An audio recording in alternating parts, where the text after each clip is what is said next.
such a terrible loss last night. Anyone caught that game? It's very depressing. I'm feeling depressed.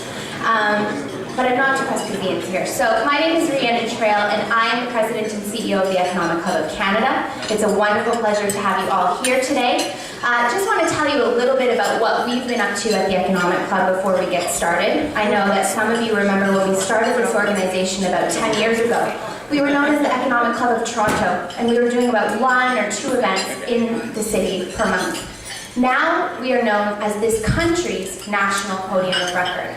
We are doing over 150 events right across Canada. We actually have operations in Montreal, Ottawa, Toronto, Calgary, Edmonton, Vancouver, and we continue to work to connect Canadians to talk about the issues that matter. We want to bring our guests face-to-face with the most influential leaders of the day to talk about the most pressing issues, and I believe we're doing that today, so thank you Ian for being here. I want to say a special thank you to the Wine Council of Ontario for sponsoring today's event. We appreciate that, and I also want to thank all of you for attending. And now I'd like to turn the podium over to Ed McCondrick, Chair of the Wine Council of Ontario and the President of Blackrock Cellars. Ed?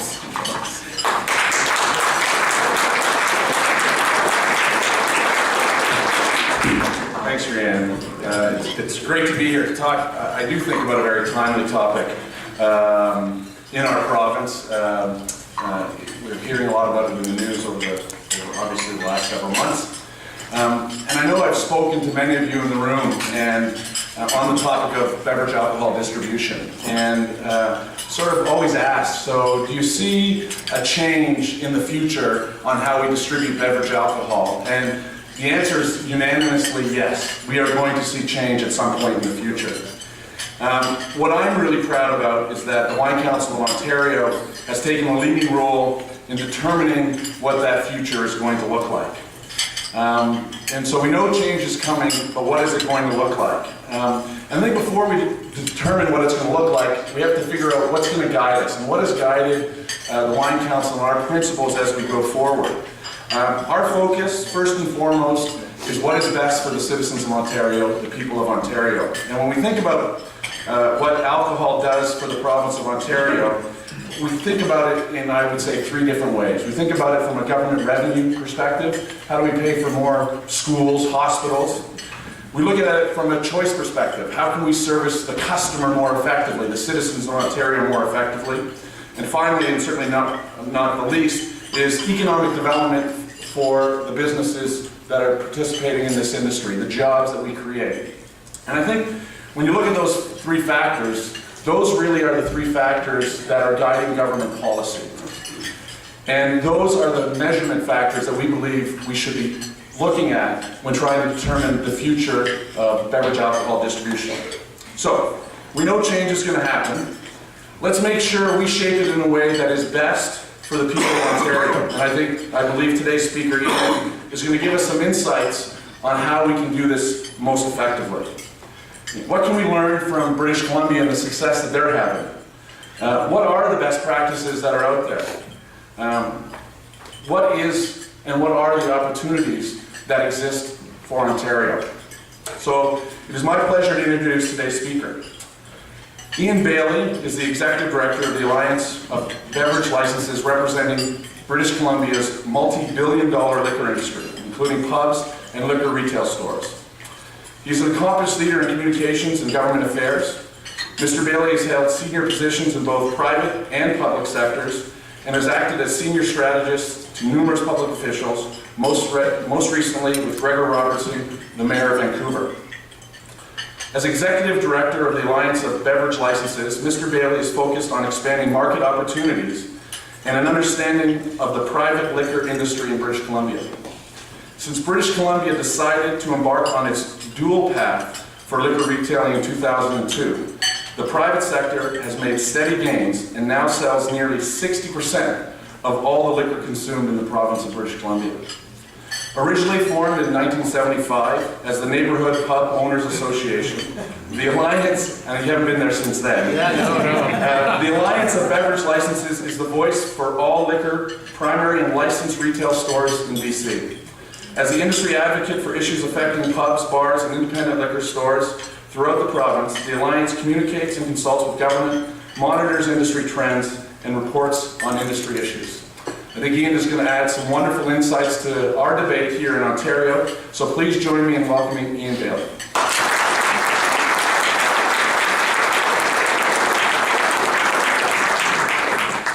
Well, thank you everyone for being here today, and thank you to the Wine Council for inviting me out to Toronto to address you today, and thank you very much to the Economic Club of Canada. I'm truly honored to be with you today. And I'm here as the head of the Alliance of Beverage Licensees of British Columbia, or ABLE-BC. We try to shorten the name a little bit, and so I'll refer to my organization as ABLE-BC as I go through the speech. And as mentioned, we are the industry advocate for the 672 private liquor stores, as well as a few thousand pubs throughout the province. And we work hard to ensure that the government fully understands the value that we have with the liquor industry in the province. So over the past few decades, and most actively since 2001, ABLE has worked with the government to support the responsible introduction of private liquor stores throughout British Columbia. The province did consider going the route of Alberta, which privatized virtually everything in the 1990s. However, in 2002, British Columbia concluded that allowing both government and private stores would create better choices for producers to sell and for consumers to buy. And that's why I'm here today. I'm here to share some of the lessons we've learned in the hope that they will support Ontarians when making decisions about your own liquor industry. So my background is politics, as was mentioned, and I can tell you there's more politics in liquor than there's politics in politics itself. And it's absolutely incredible that these debates are constantly surrounded around liquor policy. And I guess why wouldn't there be? This is an industry that affects millions of people right across the country. It affects government, businesses, producers, consumers, you name it. And I think it's very important stuff. It deserves careful attention. And that's why I'm so happy to be here today. So most of you here today are experts in the Ontario liquor industry, so I'm not going to stand here and explain your own system to you. But suffice it to say that the Ontario model is currently served by two major retailers, government-run LCBO stores and the beer store. And these stores serve certain producers and consumers very well. However, because of their size and scale, they just can't satisfy the entire market. For example, there are certain consumers that prefer to buy small volume VQA wines or craft beers, and they just aren't available really at either of those channels. Likewise, many small-scale Ontario producers are not well suited for either store's large-scale distribution system. So why not? Well, it really just comes down to volume. With over 630 LCBO stores and 440 beer stores, these two retailers need large volume products to fill their shelves. It's simply too expensive and too complex to carry a varied range of product in each individual store. In addition, like all major chain retailers, these stores are obligated to be consistent. Consumers have certain expectations about the product selection, and it's important that they meet that expectation for their customers. And despite their large scale, these stores have just limited shelf space. With an ever-growing number of products on the market, there's just simply not enough room for every product to make it onto the shelves of LCBO. So I want to just take a closer look at this, and first using the Ontario VQA wine as an example. And Ontario obviously has a thriving VQA wine industry, producing wines that are recognized around the world. And if I may say so, some Ontario wines may even be as good as some of the ones we produce in British Columbia. I'm lucky there wasn't a bun thrown by me. Thank you again for coming here. So now, certain VQA wines do very well at the LCBO. That's if they can get onto the shelf. And to its credit, the LCBO continues to grow its VQA selection. In 2007, they carried just 37 VQA wineries, while in 2012, they carried more than 60. In total, these wineries supply LCBO stores with 200 different types of Ontario VQA wine. However, according to the Wine Council of Ontario, there are 135 VQA wineries producing about 3,000 different types of wine annually. So the question is, if LCBO is only selling 200 of these wines, what happens to the other 2,800? And sadly, the answer is their only option is to sell wine directly to the public. But unless the public actually happens to visit each winery, most Ontarians will never know that these wines exist. The result is a diminished choice for consumers, but also an unnecessary barrier for producers. To compare, in BC we have 125 VQA wineries producing at least 1,000 different types of wine, and of those 1,000 wines, only 260 are available in our government liquor stores. However, unlike Ontario, the 740 other wines are available in private liquor stores throughout the province. I just want to quickly look at beer. It's a very complex model, so I'm really just going to say just a few words on it. But the beer store operates 440 locations across the province. It's a big operation and it takes money to run it. According to their latest financial figures, it doesn't make money. But in order to cover costs, the beer store charges certain fees to non-owners wishing to sell the products. And for some brewers that can afford to pay these fees, the beer store is a great option. But for many smaller craft beer producers, they just can't afford to pay these fees. And that limits their ability to reach consumers or build their brands. And like VQA wine, there are many Ontarians that simply do not know that there's a vast range of products available to them because they can't actually get them in the store. I think most Ontarians would agree, and polling seems to suggest, that there's a desire for increased access to a broad range of products when buying alcohol. Like I said, the politics of alcohol can be complex, and agreeing on the problem is an important step to the solution. And I believe one solution for the Ontario market is to allow private stores to fill the gap in your market. But before I discuss that, I want to address some of the other proposed solutions I've heard being debated, especially here in Ontario. One proposal will allow LCBO outlets inside 10 grocery stores throughout the province. This is part of the $100 million your government plans to spend on the LCBO over the next few years. On the surface, it seems like a great idea. More stores, more choices, more convenience. But remember, the problem we identified is not just a lack of convenience, it's a lack of choice for consumers and a lack of opportunities for producers. Opening 10 new LCBO outlets, even though they will be located in grocery stores, which is undoubtedly convenient, will not address this fundamental problem. And why not?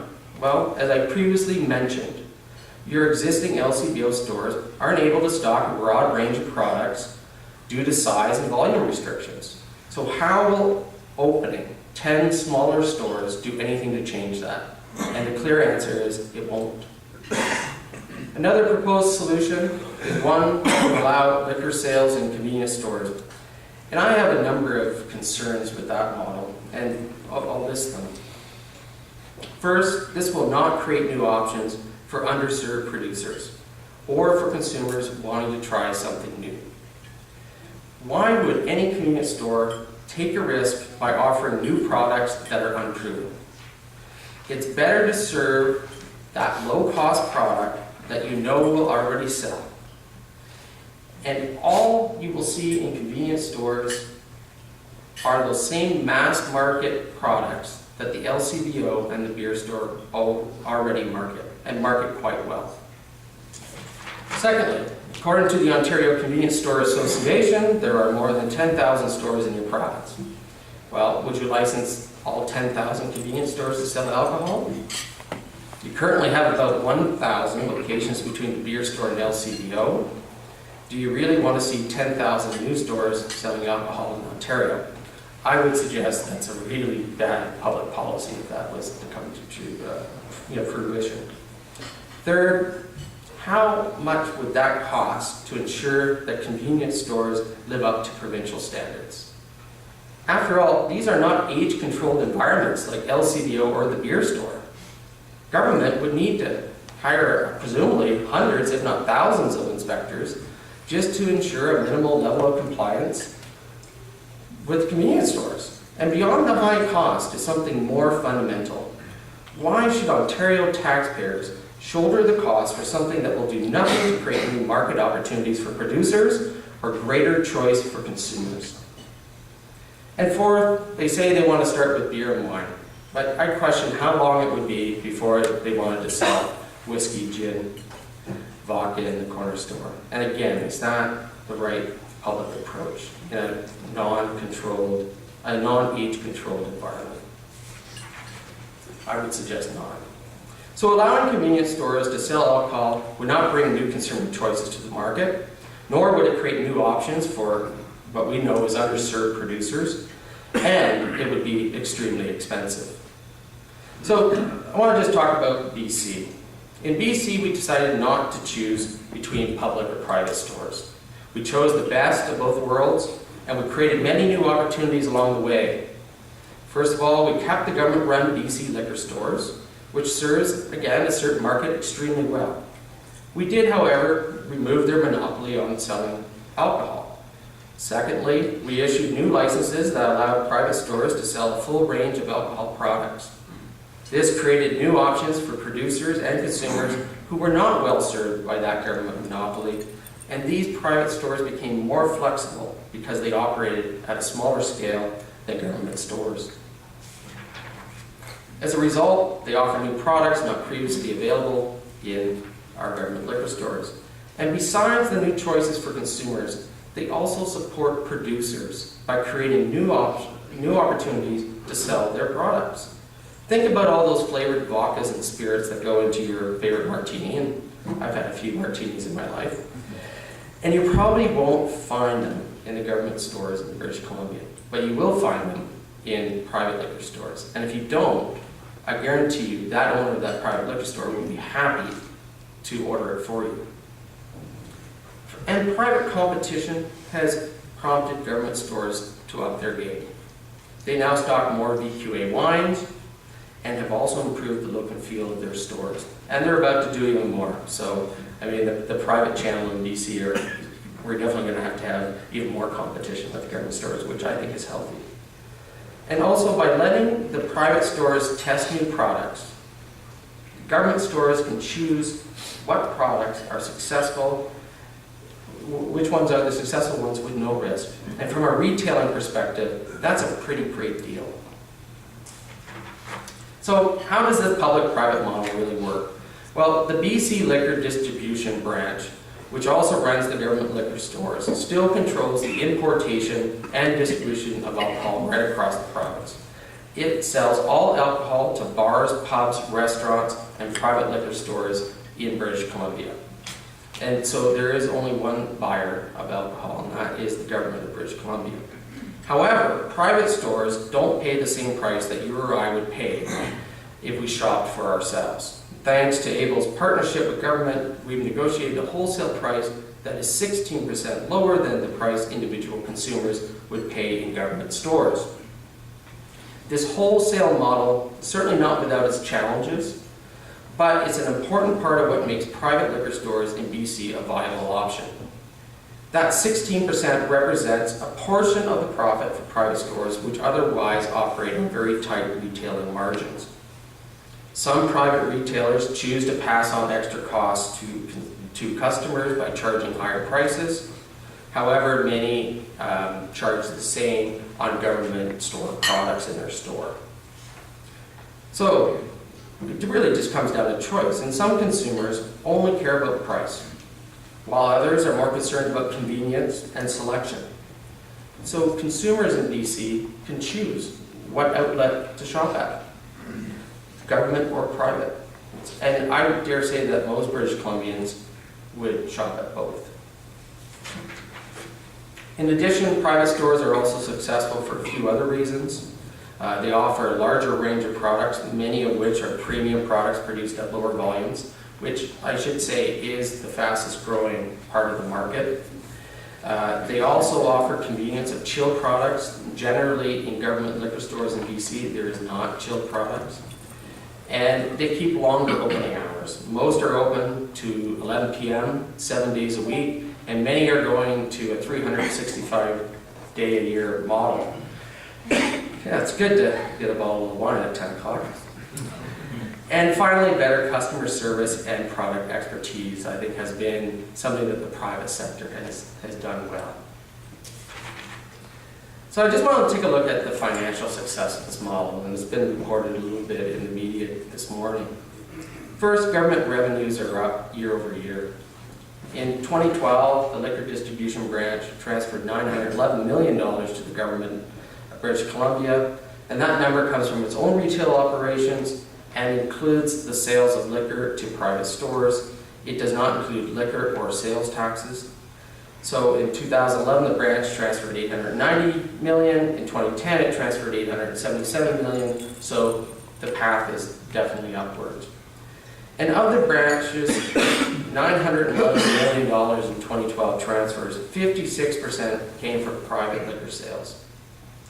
To compare to Ontario in 2012, the LCBO transferred $1.6 billion to the province, excluding taxes.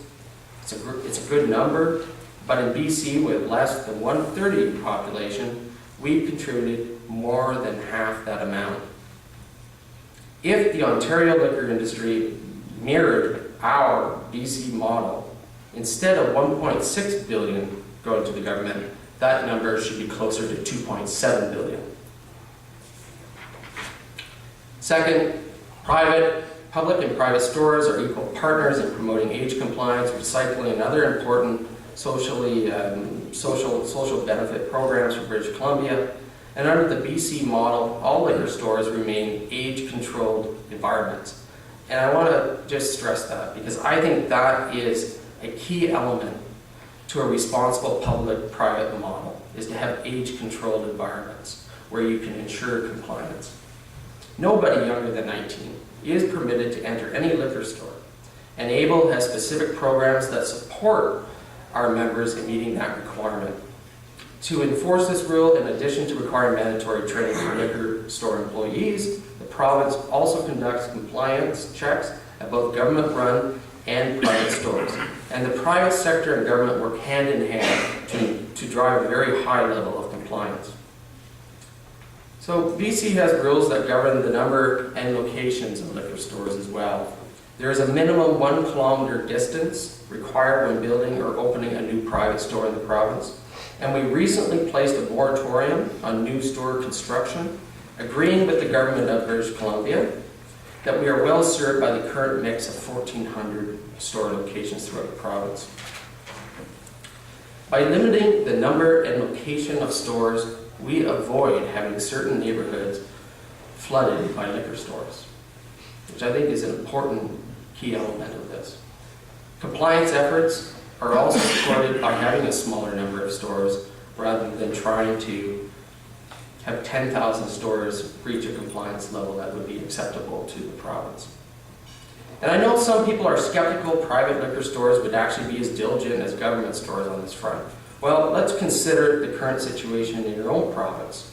The beer store, privately owned, and despite this, it is well known for its social responsibility efforts. Back in 2007, these are their own numbers, over 4.4 million customers were challenged to produce ID. Over 111,000 individuals were refused service. And even the LCBO admits that the private sector can do the job. Did you know that it contracts out liquor sales to private companies through its agency stores? In case you don't know, agency stores operate in areas too small to support a full-size LCBO store. But they're privately owned and operated. So, if we add those 219 agency stores to the 440 beer stores which are privately owned, you have 659 stores. A higher number of private stores than the current 630 government-run LCBO stores. And I should note, I'm not even including the about 300 odd privately owned and operated wine stores that operate in Ontario as well. So it seems like the private sector can do a good job on age compliance and on laws that the province sets down. And as I finish up, I'd like to paint a picture for you. If Ontario allowed private liquor stores, consumers would have access to hundreds of new VQA wines, craft beers, and spirits. If Ontario allowed private liquor stores, producers could grow their business because they could access new markets and new customers. In 2001, BC had just 66 VQA and non-VQA wineries. Today we have 214. In 2001, BC had virtually no craft brewers. Today we have 30. In 2001, BC had less than 5 distilleries. Today we have 17. Now imagine the possibilities for Ontario with 3 times the population. For Ontario producers, I want you to think about how much bigger and more dynamic your VQA wine industry could become. Think about how many new craft beers and spirits could enter the marketplace. And think about how many new jobs you could create as new and existing businesses continue to flourish and grow. And for Ontario consumers, think about the added convenience. But more importantly, think about being able to have access to hundreds of brands and hundreds of different types of wines that are made just in your own province. And for the Ontario government, remember that potential $2.7 billion under the BC model, compared to the $1.6 billion the LCBO transferred you in 2012. And think about what you could do with that extra $1 billion. I'm sure government can figure that out. And to the LCBO and beer store, don't view private stores as a threat. Let them serve the 30% of the market that you're not serving well. And I believe the opportunities in front of Ontarians are very exciting, and I truly look forward to seeing what path you take, and I thank you very much for your time today. Thanks.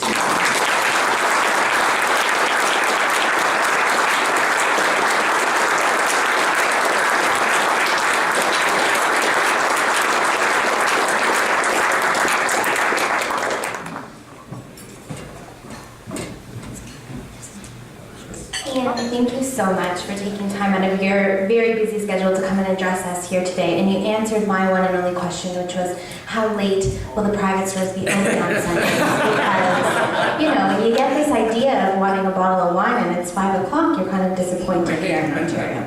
Anyways, thank you to all of you for attending today. You know, we can't do this without you, so if you haven't already done so, please leave us your business card on the way out. We'd love to keep you informed of our next Economic Club event, and I also want to thank the Wine Council of Ontario as well for their generous support today. So enjoy your lunch and have a good week. Thanks.